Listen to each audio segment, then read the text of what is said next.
What? Why are you shaking your head? You're welcome.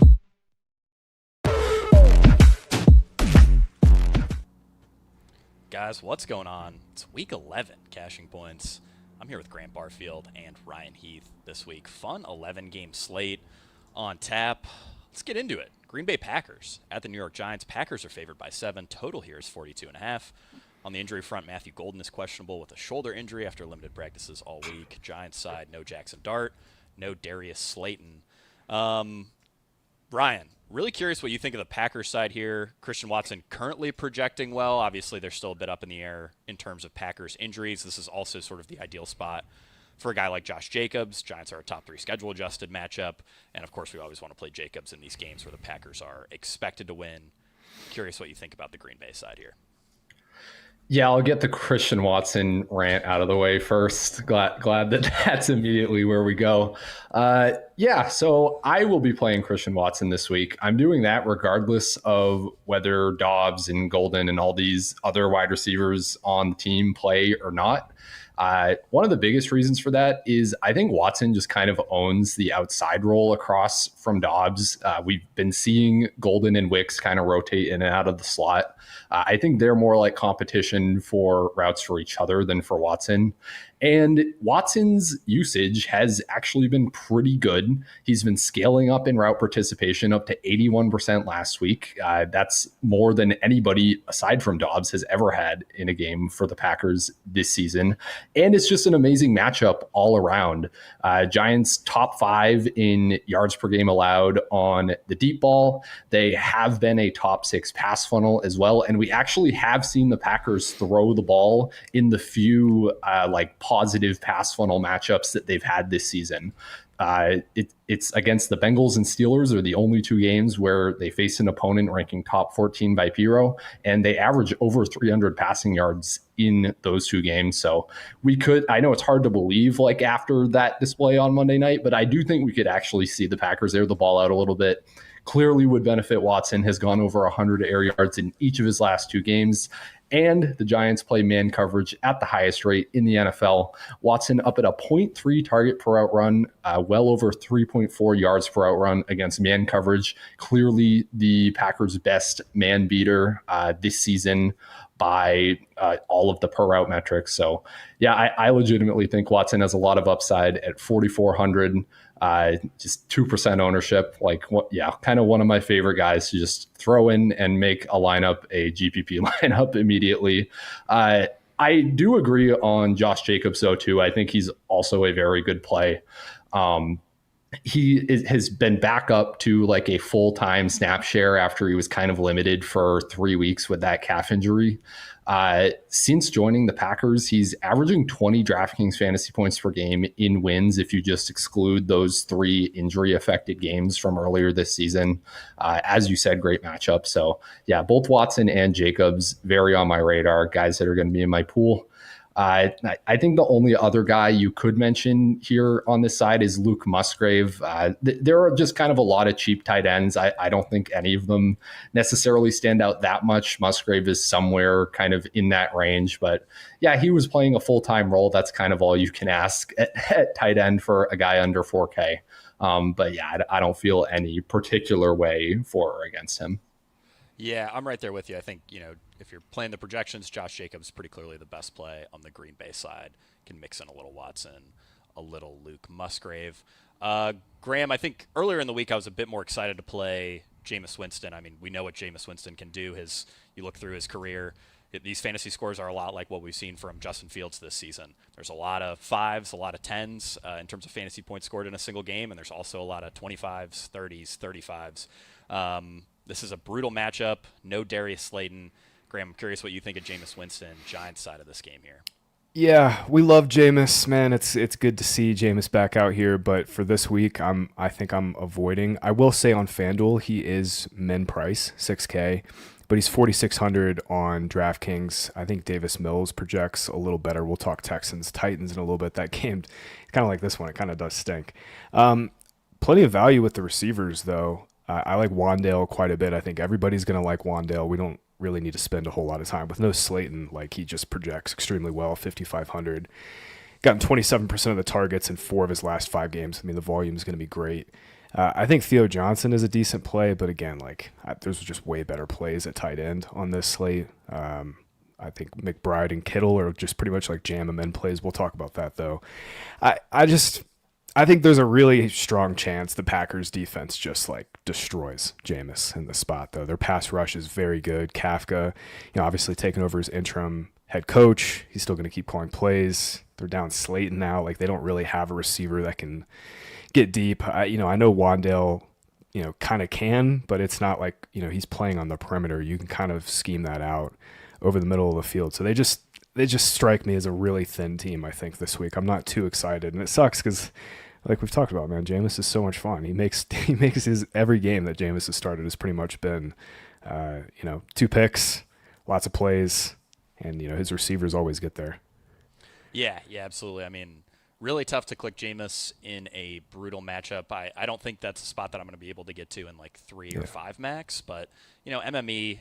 I want a little 3, 4, 5% Jameis exposure. No one's really going to play him. He doesn't project particularly well. He's our QB 10 by raw value this week. I'm seeing 2 to 4% projected ownership across the industry. And as Graham mentioned, Wandale Robinson, really, really strong play this week from a projected volume perspective. I also think Wandale has just a little bit more upside than the industry probably gives him credit for. His ADOT's 8, which isn't terrible, but also isn't like Khalil Shakir's 4. And this stat is just hilarious. He has as many deep targets as A.J. Brown, more deep targets than DK Metcalf. So at 5,500, there might be a little bit of juice there, but really you're just playing the volume game with a guy like Wandale Robinson, and he does project quite well across the industry and in our stuff, of course. All right, I think we got that game covered. Let's move it on to a more fun game here. Tampa Bay Buccaneers at the Buffalo Bills. Tampa Bay is a 5.5-point underdog. The total is 46. On the injury front, no Chris Godwin, no Bucky Irving for Tampa. Buffalo will be without Dalton Kincaid. Graham, earlier in the week, I was pretty excited to play Baker Mayfield. We generally want to target Mayfield in these spots where he is an underdog and the total's decent. Total's been, trending down all week. Emeka Egbuka is a little bit interesting as a one-off, but I'm having a hard time getting to Buccaneers here in this game. Curious what you think of the Tampa Bay side and then this game overall. Yeah, it's just a really tough matchup too. Buffalo's very stingy in the secondary. They just don't really give up a whole lot. 3rd fewest passing fantasy points per game. I think they've allowed 1 top 12 scoring week to a quarterback all year, and that was to Lamar back in week 1 when Lamar and Josh Allen had that 40-point game. I'm kind of off Baker this week. It's maybe the first time I've ever said that this season and last. It kind of feels weird to say it, but between the matchup and potential weather here, it does seem pretty windy, does limit downfield throwing. I think I'm off Baker. I'm kind of with you. I'm struggling with what to do on this Bucs side. Emeka Egbuka and Tez, Kate Otten all projected really well last week, and they're just not this week. It's I'm with you on Egbuka is probably the only guy I want to play this week. I thought he was just a jam him in play last week, and I feel a lot more different this week with the Bucs. This is a really fun slate, man. I think there's a few teams that are in trouble spots. I do think the Bucs team total looks a little low, but I kind of can't get there either. Yeah, it is tough. Baker Mayfield remains aggressive pretty much regardless of the defense that he faces, so I think you could maybe justify some Baker exposure on that basis. But yeah, he's not projecting particularly well. Neither is Egbuka. Ryan, I'm curious what you think of this game in general, if there are any one-offs that stand out to you. To me, really the only guy that I'm going to be targeting in a major way in this contest is James Cook, who I'm seeing anywhere from 6 to 10, 11% ownership across the board. This is a guy who we always want to target in Bills wins. Ryan, curious what you think about him, Egbuka, anybody else stand out to you in this game? Yeah, with Cook, it's kind of been annoying this year because I feel like everyone caught on to James Cook can completely go off when the Bills are in a positive game script, even if he never projects well because his workload isn't actually good. He can just be insanely efficient, almost in a Derrick Henry-esque way. So yeah, a lot of the year he's been hovering around 12, 15, 18% ownership. If there's any chance that he's single digits this week, I am going to have quite a bit of interest. The spot doesn't totally stand out, but yeah, just in the Bills' wins over the past 2 seasons, Cook's gone over 28 DraftKings points in a third of them. So that's upside that you need a piece of. I agree. Igbuka is going to be my favorite on the Buccaneers side. Bills are at least allowing the third most DraftKings fantasy points per game to opposing wide receiver ones. So we have at least seen like top receivers succeed against the Bills. So I think Igbuka is a solid play there. And the only other thing I would mention is, yes, while I'm a little bit down on the game overall, kind of like it sounds like you guys are, I am going to have some interest in Josh Allen this week for a couple reasons. One, because this was a great stat that you and Scott had in the slate breakdown, Jake. This being the 4th closest spread that the Bills have had all year, Allen actually averages 29 DraftKings fantasy points per game across the other 3 when the Bills don't have like a 7+ touchdown plus point spread. It could be a game where the Bills have to really try, where Allen has to be Superman. They've been having some issues, of course, in their receiving core. Not a lot of weapons for Allen to work with. Kincaid out as well this week. But that almost works for them in this matchup against the Buccaneers, because it's kind of the perfect spot for Khalil Shakir, where the Buccaneers blitz a ton. And they also funnel everything underneath. Second most receiving yards per game allowed on throws within 10 yards. That's where Shakir's seen 80% of his targets this year. Should just consolidate even more with Dalton Kincaid out. So the Allen Shakir skinny stack has some juice to me, and I am going to want to play some of it. But I am with you guys. There are games I like more, spots I like more. Yeah, Shakir is a guy that projects particularly well in our stuff. We're pretty ahead of industry on him. And I will say, last 4 games that he's played with Dalton Kincaid out, he's at a 28% target share. Of course, average depth of target is only 4, so the upside maybe isn't quite there. But, all year we've seen wide receiver scores have been pretty low, and I think an 18 or a 20-point game from Shakir is certainly more valuable this year in tournaments than it would have been in years past, but I can't blame anyone for wanting to get away from him. I thought he would end up a bit more popular, but other sites just really haven't ended up anywhere close to our Shakir projection. I think from a median perspective, especially, Shakir looks very, very strong here. I think we covered this game. Cade Otton also projects fairly well, but there are a lot of really good tight end plays, especially if you're willing to just pay a little bit more, that we will get to shortly. Let's move it on to the grossest game of the slate. Houston Texans at the Tennessee Titans. Total here is just 37.5. The Texans are favored by 5.5. On the injury front, no C.J. Stroud for Houston. He is still in concussion protocol. On the Tennessee side, Calvin Ridley is questionable.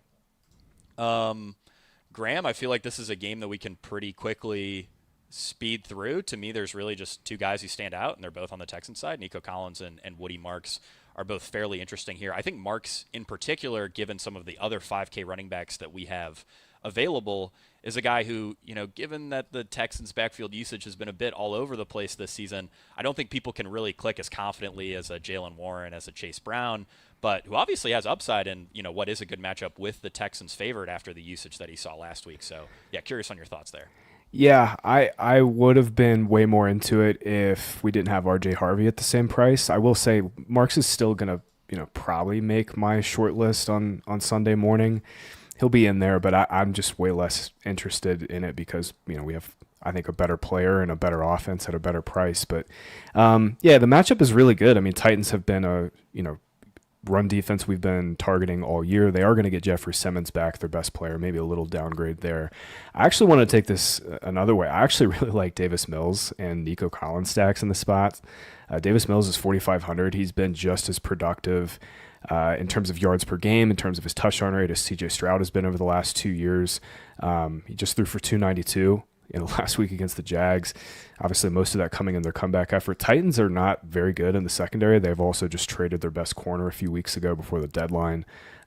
Mills is pretty interesting with Collins, and that's just the only way I'd play it. There was some there's a little interest in Dalton Schultz here too, but he's 3,900 now. I can find the 1K to get up to Kittle or play Gadsden at whatever it is, 4,600.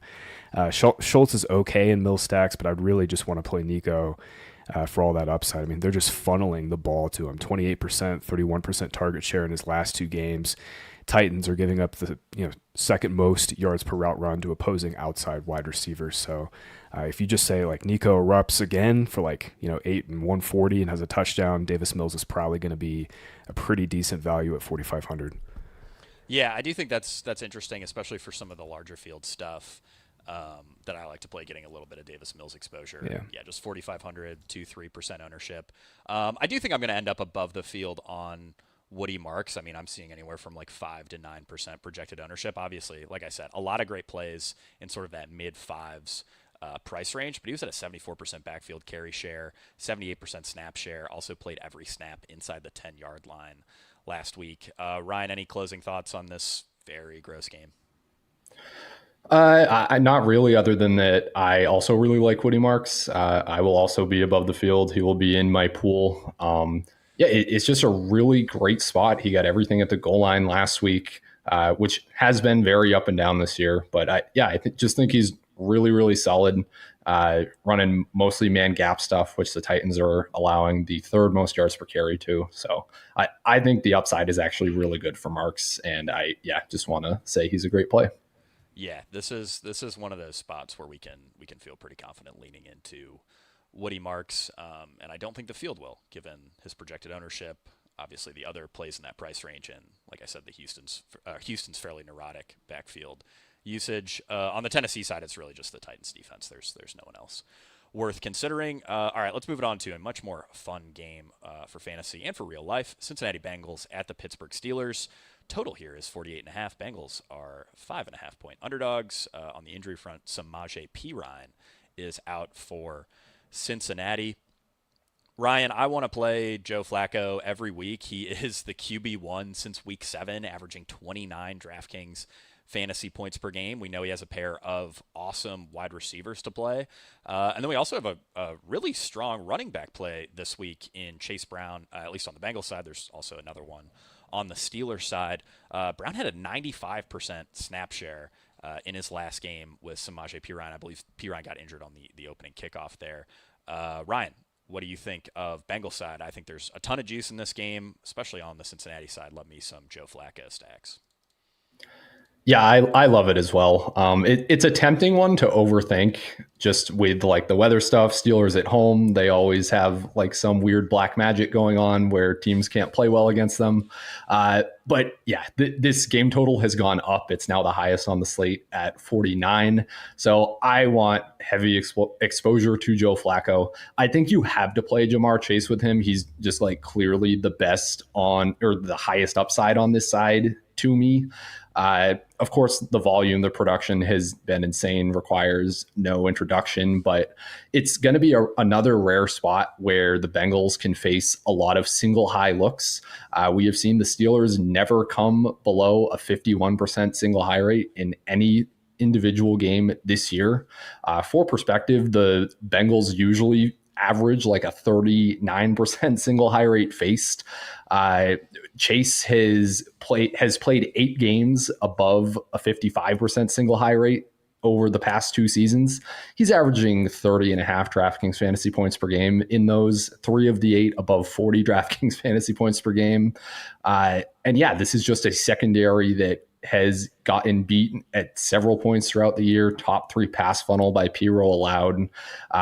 And even T. Higgins is really solid to me. He's going to be a lot less owned, especially because of how well Chase Brown projects. I think the go-to double might be Flacco, Chase Brown. You can get off of that, get a little different by paying just $300 more for Higgins. Steelers allowing the most receiving yards per game to the outside. Higgins also benefits from single high looks on a per route basis. So yeah, just classic Flacco. Chase Higgins is really solid. Chase Brown is, of course, a great play. Yeah, we have just seen him get essentially every backfield touch in so many different games over his career when the Bengals have no one else to go with. That is the case this week. I don't think they like Taj Brooks, or at least I don't think they trust him at all in the passing game. They are going to be having to throw most likely for a lot of this game. So Brown, an amazing play, even as a standalone value. But yeah, really like getting onto Higgins in that double stack to get a little more unique. Yeah, I think that's a very strong angle there. And The other thing with Chase Brown is we're sort of anticipating a comparable workload to what we saw at the tail end of last year. I think Joe Flacco is a guy who just checks down more than Joe Burrow, so the pass game role should be a little bit better for Chase Brown as well. He had 14 targets in his last game with that 95% snap share. Graham, I think the Steelers side of this game is also really exciting. The Steelers actually tout the highest team total on the slate, and the Bengals defense is giving up 426 yards per game. I said it in our projections meeting this morning, but that's the worst mark since the 2012 Saints, the second worst mark since 2003. This is a terrible, terrible defense. Pittsburgh should be able to do whatever they want here. What are your thoughts on the Steelers in this game in general, Graham? Oh, he's muted. I pulled a Scott. Sorry. Yeah, I'm really excited to play Jaylen Warren, actually. I think that's the first time I've said it all year. And maybe the first time I've really wanted to play Jaylen Warren, but it is just this spot, Jake. I was overthinking it this morning, and then you mentioned that stat, and it's dude, this is the nuts. Bengals are the worst run defense in the league. They're last in yards per carry allowed, sixth worst by success rate. Warren's been getting everything. We always joke with Arthur Smith, he never commits to one back. He always does weird stuff with his backfield and gets guys involved when he doesn't need to and out of the flow of the game. But he's not doing that this year. 73% of the carries have gone to Warren in his last 5 games. That's high end RB1 type upside. So yeah, I just think he's an awesome play. I really don't have much else on the Steelers. I think you could kind of I don't know, it's like Russian roulette with these tight ends, but this spot is just so good. I mean, this Bengals linebacking and safety group just is so slow, giving up 80 yards per game to opposing tight ends. Freiermuth is 3,200. Jonnu is 2,900. If you just wanted to totally punt tight end this week, I'm not doing this. I think McBride and Kittle just project so well. But I had this aha moment this afternoon where it's these are the guys to punt with. Just this matchup, chase the matchup. Smith has run more routes than Freiermuth in 6 out of his last 7 games, excuse me. So I would lean that way, but it could be Freiermuth in this spot too. If you wanted just to totally punt. I mean, with DK Metcalf playing so poorly, guys, how else are they going to move the ball? That's kind of what I'm thinking. We got this huge team total, like you mentioned, Jake. Yeah, I think these tight ends are great plays, and they actually both project quite well, at least according to our numbers. They're both top 7 values, so I think you could go either direction there. I also want a little bit of Aaron Rodgers exposure. Obviously, I prefer Joe Flacco for tournaments, but my one note on Rodgers was that in the 2 games the Steelers have scored more than 30 points, Rodgers has exceeded 24.5 DraftKings points in both of those contests. So there is some upside here when the Steelers can score, and we know they're going to be able to score against Cincinnati. If I'm playing Rodgers, I'm going to mix a little Metcalf in there, but I honestly like the angle of playing either Jaylen Warren, Calvin Austin, Freiermuth, Jonnu Smith. I think all these ancillary guys are a little bit more exciting to me in tournaments, especially when paired with Rodgers or even running back on a Joe Flacco lineup. They're all pretty solid pieces there. Ryan, anything to add on the Steelers side here? Yeah, just 2 quick things. I think Calvin Austin, even as a standalone punt, is completely viable. We have seen, because of DJ Turner playing so well, the Bengals have allowed the 4th fewest fantasy points per game to opposing wide receiver 1s, but the 6th most to opposing wide receiver 2s, actually slightly more to every team's wide receiver 2 than their wide receiver 1. 4th most receiving yards per game allowed to the slot.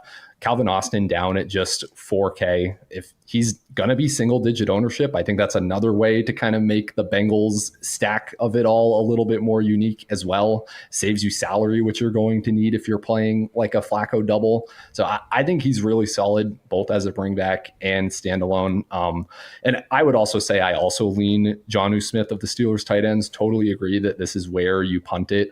Freiermuth did go off against the Bengals last time, but he actually hasn't gone over a 60% route share in any game that Calvin Austin has been active. And Austin had missed the Bengals game last time earlier in the season. So yeah, Jonnu my lean, but yeah, pretty much agree with everything else you guys said. All right, awesome. Let's keep it moving here with the Los Angeles Chargers at the Jacksonville Jaguars. Chargers are 3-point favorites. Total is 43.5. Injury front, Quentin Johnston is questionable. He looks likely to play after a full practice on Friday. Jags side, BTJ, Brian Thomas Jr., is questionable. I think this is a really easy spot to love Justin Herbert. He scored at least 26 DraftKings points in 3 of his last 4 games. And for this week, he draws the league's single softest schedule-adjusted defense for opposing quarterbacks since Week 6. Jags defense has really struggled in the second half of the season. Ryan, I feel like I say this every week. I generally like Herbert. The tricky thing is, what 2 players are we pairing him with? This week actually feels maybe the cleanest we've seen in terms of Herbert double stacks. Tell me what you're seeing on the Chargers side here. Yeah, I mean, I'd agree with that. But first, I do want to say, I think if I'm picking out any game on this slate that I think is a better game environment than the total would imply, it would be this one. Both of these are actually the top 2 teams by total pace in the NFL this year, just total plays per game. We have both offenses ranking top 8 in PRO. The Jaguars, the single biggest pass funnel defense. So this is totally a game that could light up and shoot out. So very much with you on the Justin Herbert interest. And yeah, I do think that the double is a little easier than in weeks past.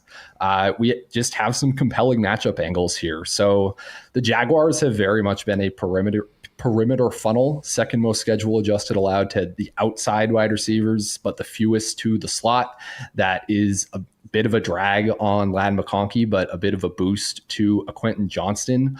Also a boost to Quentin Johnston is that the Jaguars have had trouble getting pressure this year. That's kind of been a big issue for Herbert and this Chargers offense in general, especially with no Joe Alt, with all the injuries they've had over the season along the offensive line. But if the Jags can't get to Herbert, then that is a huge increase to Quentin Johnston's targets per out run, just on dropbacks that Herbert's been kept clean. And then you can also just make it a double with Oronde Gadsden. It's a top 2 schedule adjusted matchup for opposing tight ends.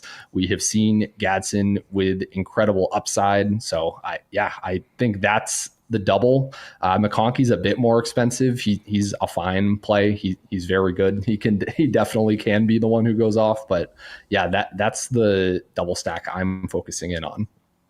Yeah, I think that is my preferred double stack here as well. Obviously, if you're playing a lot of Herbert, I would want to mix in some Ladd McConkey as well. Graham, curious if you have any other thoughts on this game. I think, assuming BTJ sits, Parker Washington is going to pop as a fairly decent value on the Jag side. Travis Etienne is projecting okay, but I think there are obviously better plays sort of in that 5K range. What are your thoughts on this game? Yeah, better plays for ETN, but I do think he's an interesting contrarian play. Like, the one weakness this Chargers defense has had all year has been on the ground. They're bottom 10 by yards per carry and success rate allowed. They're just a really stingy defense in the secondary, and it really scares me for Lawrence and just kind of like how this offense is going to move the ball. They're bottom 5 in terms of, or top 5, I guess I should say, in passing fantasy points per dropback allowed, third fewest yards per pass attempt.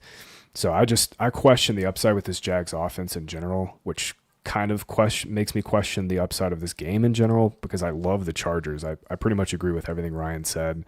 I do think Ladd is a slightly better play maybe than you guys do. Wide receiver 9 since week 4 by PPR points per game. He's priced like that, but I think he has more upside.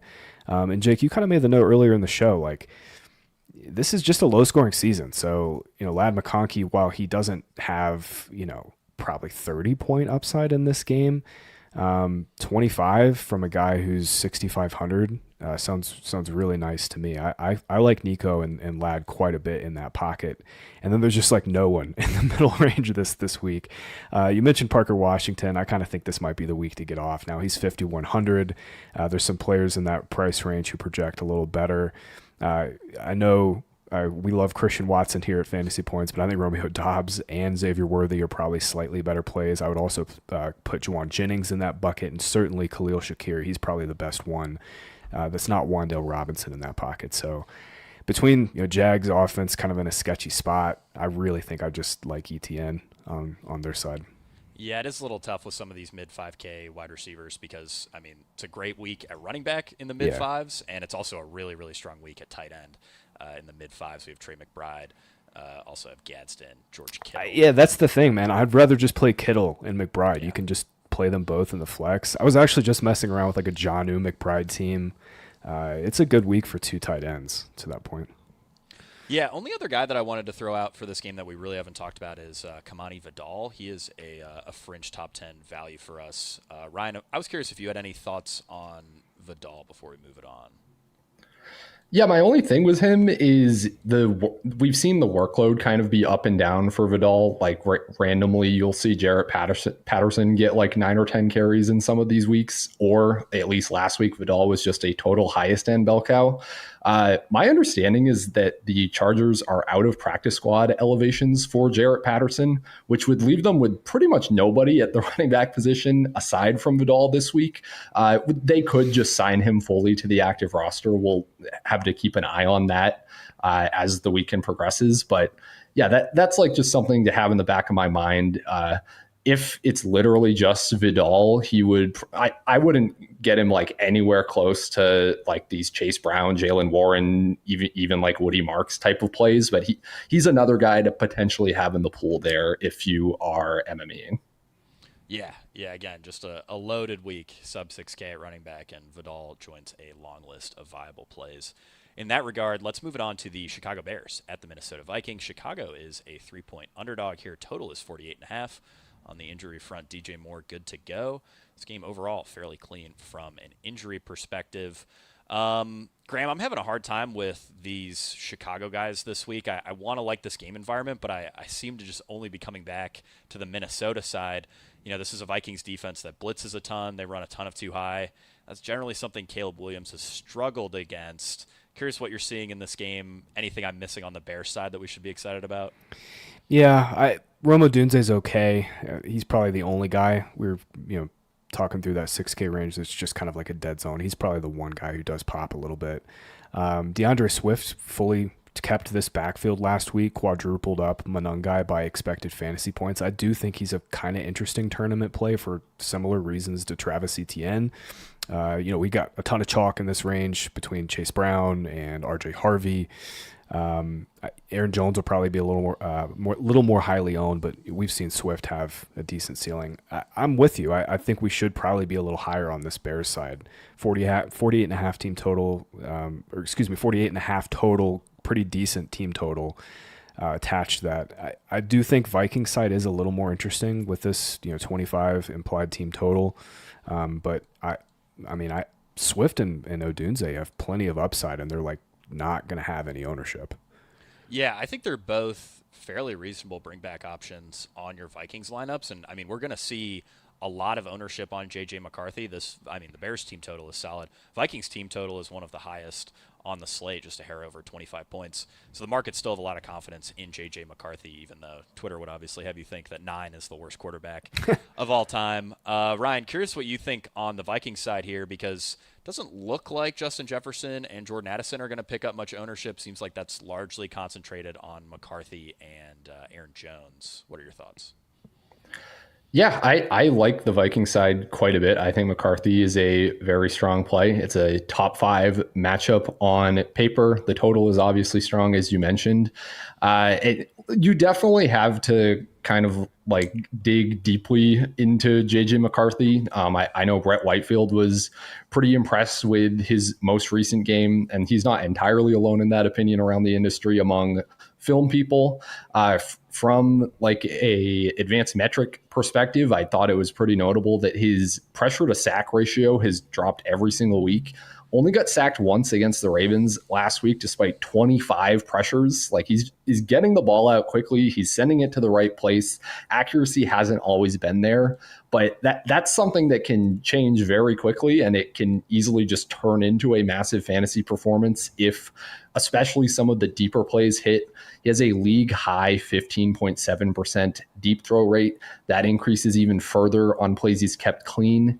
And the Bears have by far the worst pass rush of any team that the Vikings that McCarthy has faced so far this year. He's a top 7 quarterback by fantasy points per dropback when he's kept clean. So I do think there's legitimate juice here. I was a little surprised to be a JJ McCarthy defender this week, but that's kind of where I found myself the more I've dug in. Justin Jefferson is just self-evidently a great stacking partner here. 39.1% first read target share in McCarthy's starts, nearly 18 expected fantasy points per game over the full season. I understand that he didn't look very happy last week. He didn't play well last week, but all of that can very quickly change. I do think you can play Aaron Jones with McCarthy as well. He's been up above a 12% target share in all 3 of his fully healthy games this year. Bears are a top 4 schedule adjusted matchup for running backs through the air specifically. And Jones has had a pretty awesome workload. Very sneakily, it's been obscured by the injuries, by some crazy game scripts and everything. But yeah, last week, season high in snap share and design carry share. So I think Jones is very solid, especially in McCarthy lineups. Even as a one-off, I can get kind of interested in him. He's down in that 5,500 range where we have a lot of options in that kind of area, but he's definitely one that interests me a lot. Not as big into Jordan Addison. I do think if you want like a crazy punt in like very large field GPPs, or if you're playing a lot of McCarthy lineups, Jalen Naylor is okay. The Bears have allowed the 2nd most deep receiving yards per game, 5th most receiving yards per game to the slot. Both of those things would benefit Naylor. It's very boomer bust. It's very low volume, but he's 3,500. He's a way to punt in those lineups specifically.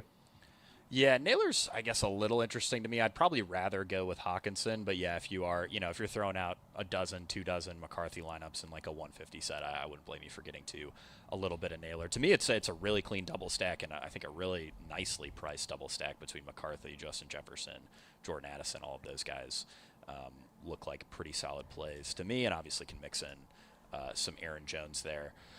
All right, I think we covered that one fully. Let's move it on to the Carolina Panthers at the Atlanta Falcons. Carolina 3.5-point underdog here. Total is 41.5. On the injury front, Drake London is listed as questionable due to an illness and a back injury. He practiced in a limited fashion on Friday. We can get through Rico Dowdle pretty quick. He's kind of the only guy I'm interested in on the Carolina side, and at least to me, one of the best plays on the slate. He finally had a game as a bell cow last week where he didn't score 30 DraftKings points, but he still is at 78% of snaps, 78% of carries, 82% of backfield expected fantasy points. This is a guy who's averaging 29 DraftKings fantasy points per game in his 4 bell cow games. Also 21 expected fantasy points per game, so the workload has just been incredible. And, the Atlanta defense has gotten a lot of credit this season, and I think rightfully so, but they've been very weak to opposing running backs, especially in the second half of the year. League's 2nd softest schedule-adjusted matchup for opposing running backs since week 6. Graham, anyone else that you're interested in beyond Rico Dowdle on the Panthers side? Because Dowdle's a guy who, if he didn't drop that dud last week, at this price, he'd be pushing for 30% ownership.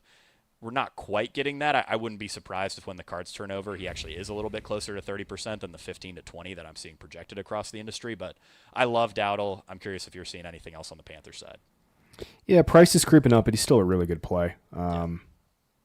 Still a really good play. I mean, the volume has been amazing. My concern remains the same, is that Bryce Young just stinks, and the Panthers can't move the ball.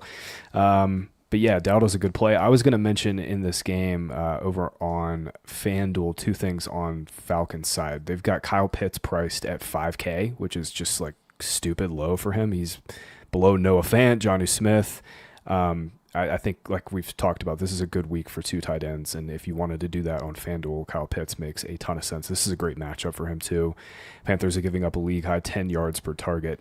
Falcons' defense is also way too cheap over there in FanDuel. They're 3,300. They're basically like the men. Obviously, a great spot for them. I wanted to get your guys. We didn't talk about it this morning, but like, why aren't we like just jamming in Bijan? Like, I'll just throw it out there. Like, he's 8,300. They have a pretty good team total. He projects very similarly to McCaffrey, but at half the ownership. I don't know. What do you guys think about Bijan? Because he's kind of like standing out to me right now. Yeah, I am pretty interested in Bijan, and I was a little bit surprised that, like Rico, he wasn't projecting for a bit more ownership here. He's averaging 31 DraftKings fantasy points per game in Atlanta's 3 wins. The Panthers, I think early in the season, and rightfully so, we're getting credit for an improved run defense. Last 4 or 5 weeks, they've been the 6th softest schedule adjusted matchup to opposing running backs. So I certainly see some juice here with Bijan, and this does kind of feel like a spot where a lot of people are, feeling a little burnt out on playing Bijan after he hasn't had a huge game in a few weeks. Ryan, I'm curious what you think on Bijan as well. I think it's a good call on Bijan. I would definitely quibble with the goal line stuff. It's super tilting. But yeah, for all the reasons you guys outlined, I think he is a solid play, a way to pivot off of McCaffrey. But my favorite play in this game is going to be Drake London. He's not drawing as much ownership around the industry as I kind of expected. He's in like the 15 to 17-ish% range from what I'm seeing. He's just been absurdly good. So since the Falcons bye, Michael Penix and London have played 4 games together. They've leaned a lot more pass heavy. They've been at a plus 3.8% PRO in that sample. And over those games, London's up at 25.8 fantasy points per game and 20.1 expected fantasy points per game. Those would both rank first or second best among all wide receivers this year.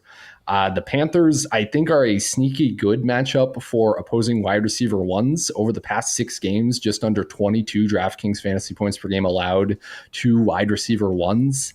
And finally, it's a great schematic matchup for London. The Panthers play the most cover 3 of any team in the league, and London has been targeted on 40% of his routes against cover 3 this year, top 3 behind only Jamar Chase and Puka Nacua. So London is going to be the guy that I'm like making sure to get to a lot in this game. But as you said, I think Bijan also makes a ton of sense. Yeah, I think you can build a pretty nice mini stack with like a Drake London, Rico Dowdle, or even a Kyle Pitts, Rico Dowdle. Kyle Pitts is our number 2 tight end value over on DraftKings, and I believe also on FanDuel, slightly better value over on FanDuel, but solid median play at 4K for Kyle Pitts. All right, let's keep it moving to the Seattle Seahawks at the Los Angeles Rams. Seahawks are 3-point dogs here. Total is 48.5. On the injury front, Torrey Horton is out for Seattle. Rams side, Devontae Adams is questionable with an oblique after limited practices on Thursday and Friday. He's likely to play, though. I'm interested in both quarterbacks in this game. I don't necessarily I understand from a projection standpoint why they're not projecting for more ownership, both Sam Darnold and Matthew Stafford. But, Darnold in particular is interesting to me. Only 5,700. He's been a top 5 fantasy quarterback by fantasy points per game in the first half of games this season. Seahawks are finally underdogs.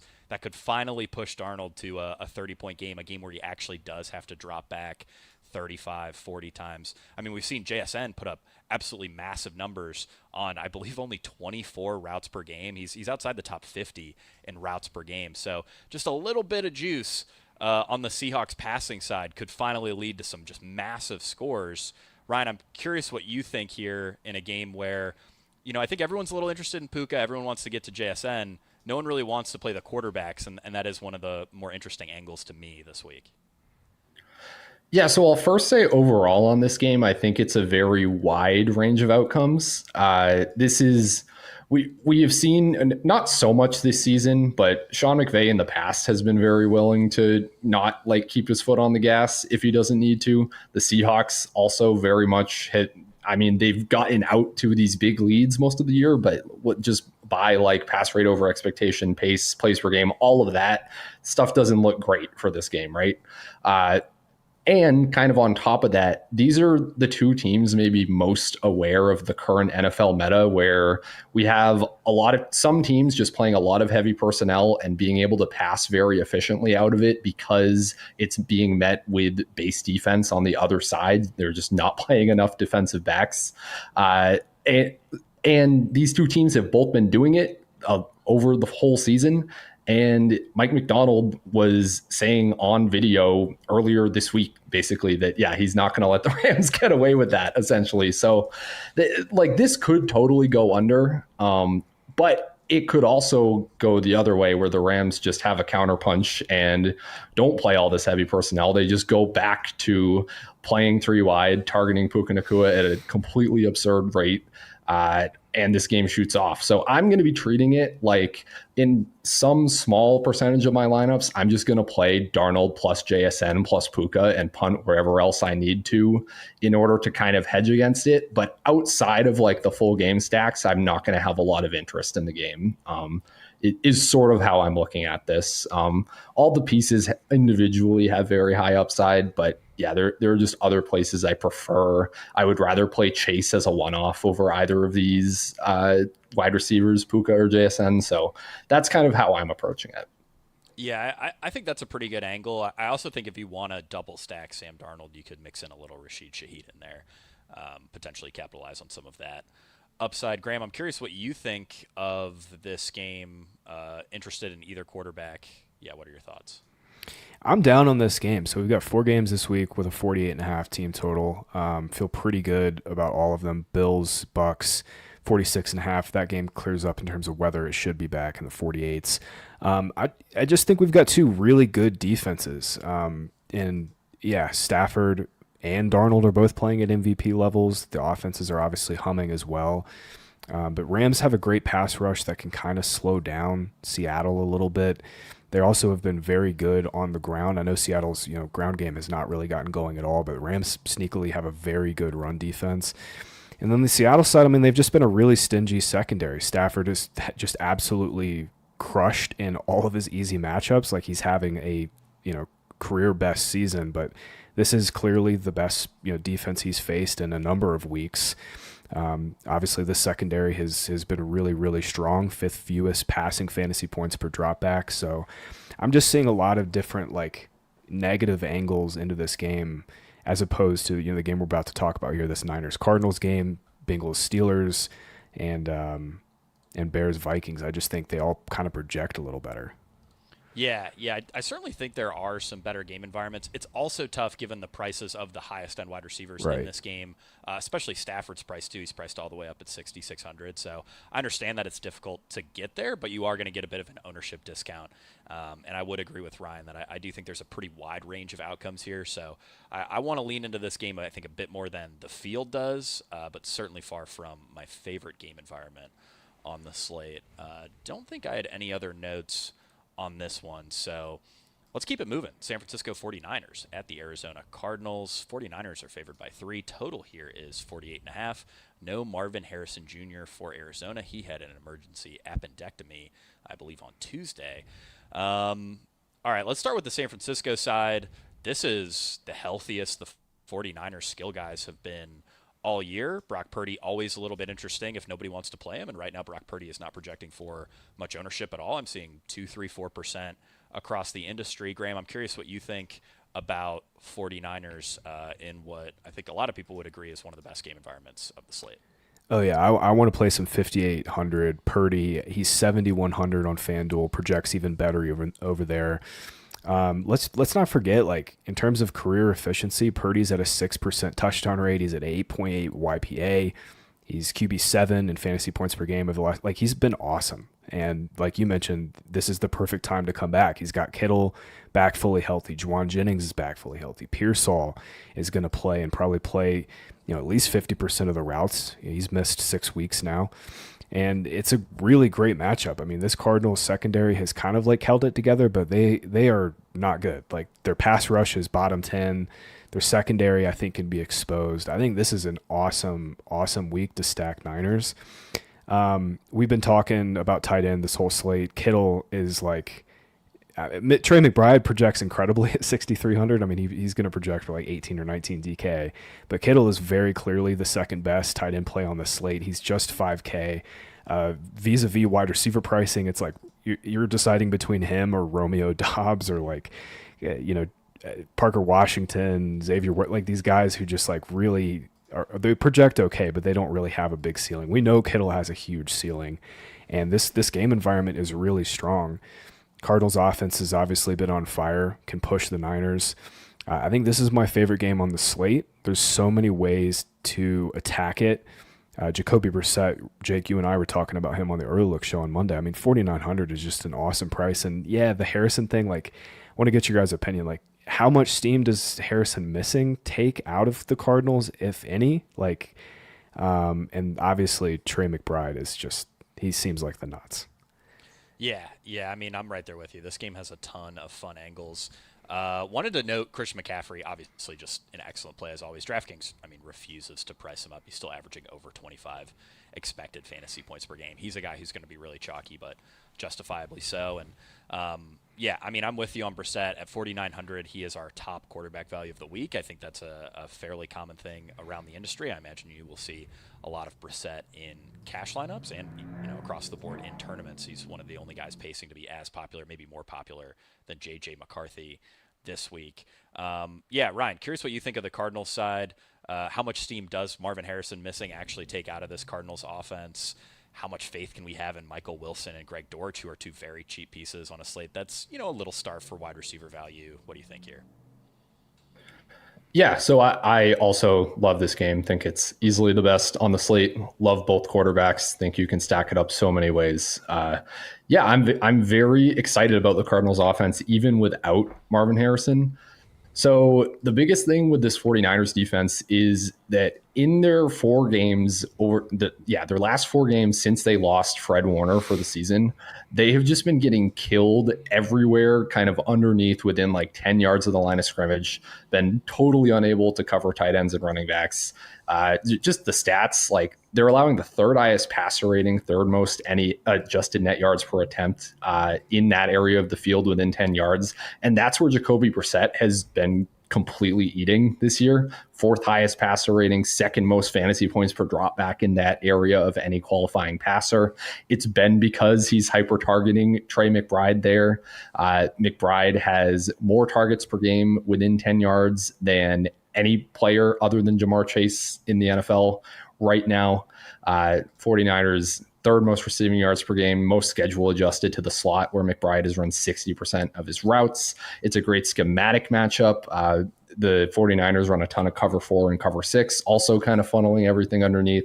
McBride at just under a 0.3 target per route run against those 2 shells this year. So yeah, McBride is just totally the nuts. I want a bunch of him as like a one-off as well. I think he is, if he were a wide receiver at 6,300, he would be close to the best wide receiver play on the slate. The fact that he's tight end at 6,300 makes it even better. So yeah, McBride is incredible. It's very easy to just go Jacoby plus McBride. You can leave it at that. You can also double him. Greg Dortch, just because of everything I just said about the 49ers being an underneath funnel, is maybe a little more interesting to me than Michael Wilson. He's also 500 cheaper. Don't really have that much confidence in either of those two, though. But the main other thing I wanted to mention in this game on the other side of it is Ricky Pearsall, if he's playing, which it sounds like he is, that he's very compelling to me. Even priced up at 5,400, I don't think he's going to be very popular, but it's also an awesome schematic matchup for him. Cardinals also playing a lot of cover 4. Pearsall has been targeted 25% more often against cover 4 on a per out basis over his entire career. 2nd on the team behind only McCaffrey in target share against cover 4 this year. So yeah, Pearsall can also be a way to get unique in a game that's going to see a lot of ownership. Yeah, there are a ton of really fun angles here. And, we have a lot of guys who are pacing to be fairly popular, but there are certainly different ways that you can mix and match these players to make strong tournament lineups that still project very, very well. Graham, anything else to add on Cardinals side before we move it on? No, I think Michael Wilson's probably a little better play than most people do. It's 3,800. Brissett's playing well. I don't have any respect for this Niners secondary or pass rush, so I think he's boring. He's super boring. You're not going to feel amazing clicking him into lineups, but I do think he's a little better play than most people do. Yeah, right now it looks like Wilson is projecting to be the more popular between him and Dortch. I think both are pretty reasonable salary-saving options. We just haven't seen either guy do much in the last year or so. All right, let's move it on to another one of the very low total games on this slate. Baltimore Ravens at the Cleveland Browns. Ravens are 7.5-point favorites. Total here is just 39.5. On the injury front, Justice Hill and Rashad Bateman are both out for Baltimore. Ryan, anyone stand out to you here? This is, one of the grosser game environments of the week. I'd want to like Derrick Henry in a game where the Ravens are favored, but this is a very, very good Browns run defense. Zay Flowers is projecting okay. I think there's maybe a little bit of juice to Mark Andrews, especially if you look at tight end sub 3,500. We sort of have the Steelers guys and just no one else who really stands out. So Andrews is a little interesting. There just really isn't much juice to this game. I mean, you can see it in the total. What do you think, Ryan?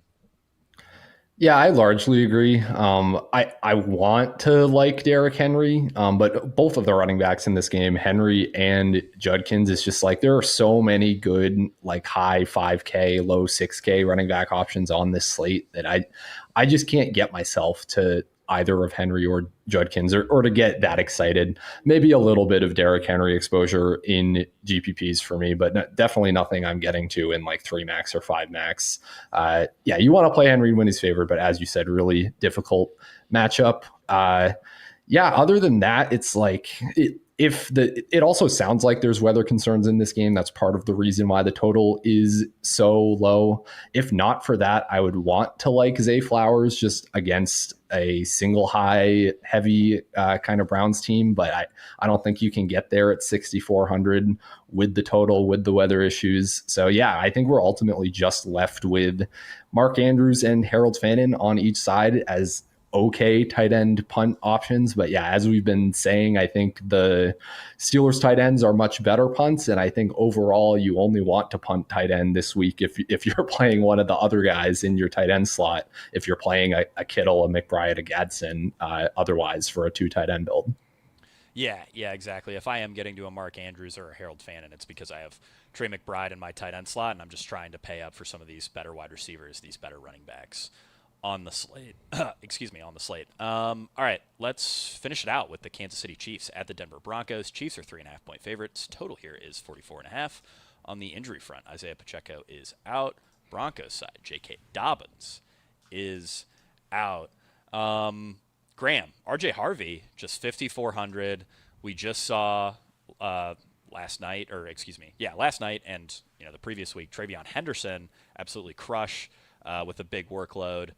Is this a similar spot for R.J. Harvey where we're going to see a fairly talented running back finally get that bell cow workload? Tyler Bidet, only 2 carries on the season. Jaleel McLaughlin has barely played this year. Feels like this could be a bell cow spot for Harvey. Graham, really curious what you think.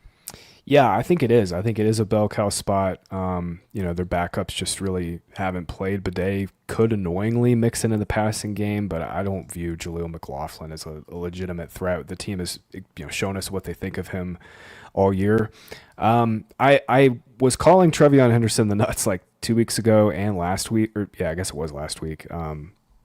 I don't think Harvey's the nuts. I just think there's so many good plays in that range, but he's an awesome play. I definitely like him more than Woody Marks. My big concern is not actually anything to do with his role. It's to do with his team. Bo Nix is playing some of the worst football of his career, maybe the worst football of his career. And now he has to face Steve Spagnuolo off a 2-week bye where like he's had all this time to scheme up against him. Like I feel really comfortable about Harvey's role. I have no faith in this Broncos offense, especially in this spot. Like Chiefs have been really stingy for a number of years, and like I said, Spagnuolo against this struggling passing offense does not really get me excited. Yeah, I certainly think that's a reasonable take, and again, it's a very loaded running back slate, especially at Harvey's price range. So don't need to go that direction, but we might finally see the 75% of backfield XFP that we've really been hoping for all season with Harvey. Should get the goal line stuff, hopefully, this week too. Ryan, what do you think of this game? Really, it's just like Harvey, Rashee Rice, Xavier Worthy projecting well here. Any thoughts on those guys' game in general? Yeah, it's just very much a meh type of game to me. I don't know that like Harvey will definitely be in my pool. I don't know that either of the Chiefs guys will be. So Rice to me is like he's just awkwardly priced. He's at 7,900. It's not like a great schematic matchup. His target share goes down to just 14% against man coverage this year, which the Broncos play a good bit of. He does get hyper targeted against the blitz, but it's not necessarily like these longer ADOT type of targets that can lead to like week winning scores. With Rice, I'd really just rather pay the extra 600 to get up to Jamar Chase, or save the 500 and go down to Drake London. Pretty much is where I'm at with him. Worthy's okay. His target share does increase against man coverage, but again, like just in that range, I'd kind of rather be playing the tight ends. So yeah, they're both all right. Harvey, pretty good to me. I think I'll slightly prefer Woody Marks, as we talked about earlier. I think it's just a way better matchup, a bit better of a spot, and maybe a little bit more certainty on the workload. But Harvey definitely the superior player, the superior talent. So I would get going that way. And I'm playing both of them. It doesn't have to be one or the other. Yeah, I'm with you there. I think I'll probably end up higher on the field on Woody Marks. Going to get a bit lower ownership there. I think that does it for this game, and that will wrap up Week 11 cashing points. Really appreciate everybody for tuning in as always, and we will see you all at the top of the leaderboards. What? Why are you shaking your head? You're welcome.